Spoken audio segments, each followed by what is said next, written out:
លើពីយើងបន្ទាប់ពីយើងបានដើរមើលម្សៅត្រីបានដើរប៉ុណ្ណឹងទេវាដាច់មាត់ច្រើនពេកវាអត់សូវមានត្រីធំបានទេប្រាសាយចង់កាត់បងប្អូនអើយបាទជំរាបសួរទៅដល់ពុកម៉ែបងប្អូនដែលបានទស្សនាជាមួយនឹងវីដេអូមួយនេះហើយនៅក្នុងវីដេអូមួយនេះផងដែរខ្ញុំក៏នាំពុកម៉ែបងប្អូនមកទស្សនាជាមួយនឹងសកម្មភាពរីសន្ទូចនៅឯចុងទឹកខែទឹកទន្លេឡើងបងប្អូនហើយក៏សូមអធិស្ឋានទៅដល់ពុកម៉ែបងប្អូនផងដែរដោយសារតែវីដេអូមួយនេះខ្ញុំពុំបានដាក់ដងកាមេរ៉ាមកគ្រប់គ្រាន់ហើយក៏ដូចជាអាកាសធាតុមេឃភ្លៀងផងក៏ពុំអាចថតគ្រប់សកម្មភាពទាំងអស់បានទេដោយសារតែយើងមេឃភ្លៀងផងខ្វះដងកាមេរ៉ាសម្រាប់ថតហើយនេះយើងកំពុងតែចេញដំណើរទៅហើយដោយជិះស្មៅជាមួយនឹងពូរបស់ខ្ញុំមើលមុខពូក្មេងជាងក្មួយទៀតបងប្អូនហើយឥឡូវនេះយើងកំពុងតែអមរកទីតាំងដើម្បីរាយសទូចបងប្អូនមើលទីតាំងណាដែលមានស្មៅដែលសម្រាប់ត្រីតោងហើយនឹងទឹករាក់មិនរាក់ហើយជ្រៅមិនជ្រៅបងប្អូនទស្សនាទេសភាពនៅទីនោះគឺស្អាតមែនទែនបងប្អូននៅពេលដែលវាបើកថ្ងៃហើយក៏វាលនឹងពោពេញទៅដោយទឹកអញ្ចឹងមើលមកគឺស្រស់ស្អាតមែនទែនសម្រាប់ខ្ញុំមើលទៅអយអេមមែនទែនហើយនេះដឹងជាស្អីទេកំពុងតែរៀបរទីកន្លែងបន្ទាប់ពីពួកខ្ញុំបានរកកន្លែងបានហើយក៏ចាប់ដើមរៀបចំរាយតែម្ដងនឹងឯងបងប្អូនឥឡូវនេះខ្ញុំបានរាយសទួយរួចហើយនោះយើងរាយចាប់ពីខាងចុងនោះគេដើមខ្ទប់នោះមកអញ្ចឹងយើងចាក់រហូតមកណាមកដល់ចុងខាងនេះអញ្ចឹងយើងអត់ដឹងថាបានប៉ុណ្ណាទេយប់ហ្នឹងហើយចាំមើលទាំងអស់គ្នាថាយប់ហ្នឹងត្រីស៊ីបានប៉ុណ្ណាហើយនោះពូខ្ញុំក៏កំពុងតែរាយនៅខាងនោះតែអត់បានដោតនុយទេបងប្អូនយើងរាយហើយចាំរៀងល្ងាចទៅបានចាប់ដើមដោតនុយក្រោយលេខច្រើនបងប្អូនអើយទៅលេខច្រើន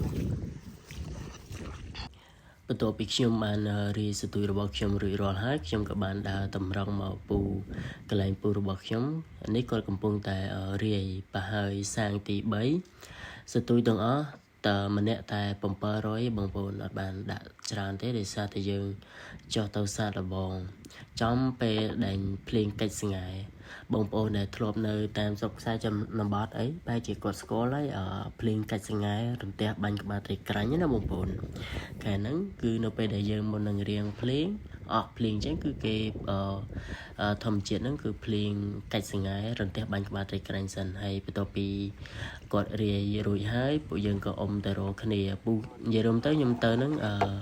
ពីស្មាច់បងប្អូនទៅជាមួយនឹងពូរបស់ខ្ញុំហើយនឹងបងខ្ញុំហើយនេះយើងរៀបរួចកំពុងតែចៅទៅរកគ្នាដើម្បីលាងសម្អាតកាយហើយក៏យើងនាំគ្នាហូបបាយបងប្អូនមុននឹងយើងដកនុយគឺយើងហូបបាយសិនដើម្បីដោយសារតែយើងរងចាំនៅថ្ងៃលិចទើបយើងអាចដកនុយបាន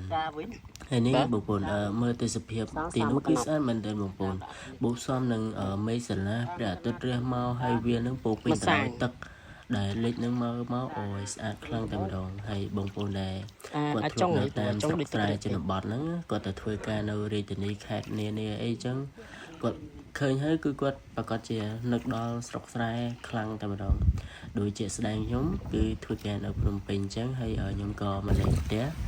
ចំពេលដែលពូខ្ញុំក៏ទៅរៀនសទូចចឹងទៅក៏សុំគាត់មកតាមជាមួយតែម្ដងហើយនេះគឺគាត់កំពុងតែចែវចិត្តទៅដល់គ្នាហើយពូខ្ញុំមួយទៀតហ្នឹងនេះគាត់កំពុងតែអង្គុយចាំដោយសារតែគាត់រាយហើយមុនពូខ្ញុំបងប្អូនមើលទេសភាពរៀបថ្ងៃលិចនៅឯចុងទឹកគឺស្រស់ស្អាតតែម្ដងហើយនេះពួកខ្ញុំក៏បាននាំគ្នារៀបចំបាយដើម្បីហូបហើយគឺយើងចាប់ផ្ដើមដល់លុយពេលយើងហូបបាយហ្នឹងក៏អត់ទាន់ភ្លេងទេបងប្អូននៅពេលដែលយើងហូបបាយហើយគឺភ្លេងម្ដងនេះយកតែម្ដងដោយសារតែខ្ញុំអត់បានថតដល់ពេលខ្ញុំដើរដោតនុយទេនេះខ្ញុំដោតនុយរួចហើយឥឡូវកំពុងតែចៅទៅមើលពីខាងលើមកវិញបងប្អូនដោយសារយើងដោតហើយយើងទៅមើលម្សាយើងមើលពីខាងលើមកវិញចឹងណាបងប្អូនហើយត្រីក៏វាមិនសូវជាស៊ីដែរបងប្អូនដោយសារតែយើងមករាយចំពេលភ្លៀងកាច់ស្ងាយអញ្ចឹងត្រីវាសគីថ្មិញអញ្ចឹងវាក៏អត់សូវជាខាំនុយទេ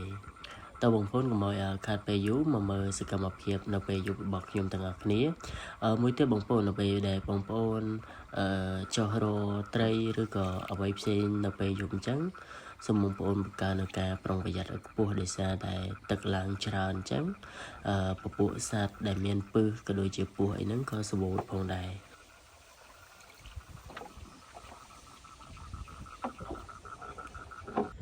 ហ្នឹងហើយឥឡូវដោតនុយរួចរាល់ហើយដើរដោះផ្ដៅដែរបានត្រីខ្លះហើយហ្នឹងរៀងយប់បងប្អូនអត់សូវមានមេឃភ្លេងចឹងតើសូមបានថតវីដេអូពេញឯងថតបានតែមួយកណាត់ចឹងណាបងប្អូនហ្នឹងហើយឥឡូវពីយើងបន្ទាប់ពីយើងបានដើរមើលម្សៅត្រីបានដល់ប៉ុណ្ណឹងទេវាដាច់មាត់ច្រើនពេកវាអត់សូវមានត្រីធំបានទេរាសាយ៉ាចង់កាត់បងប្អូនអើយហើយដោយសារតែមេឃភ្លៀងគឺខ្ញុំមិនអាចបានថតសកម្មភាពនៅពេលដែលខ្ញុំដើរមើលម្សាទៀតទេហើយវីដេអូក៏មានតែប៉ុណ្្នឹងផងដែរអរគុណពុកម៉ែបងប្អូនដែលបានទស្សនាជាមួយនឹងវីដេអូមួយនេះហើយវីដេអូយើងក៏មានតែប៉ុណ្្នឹងដែរអរគុណ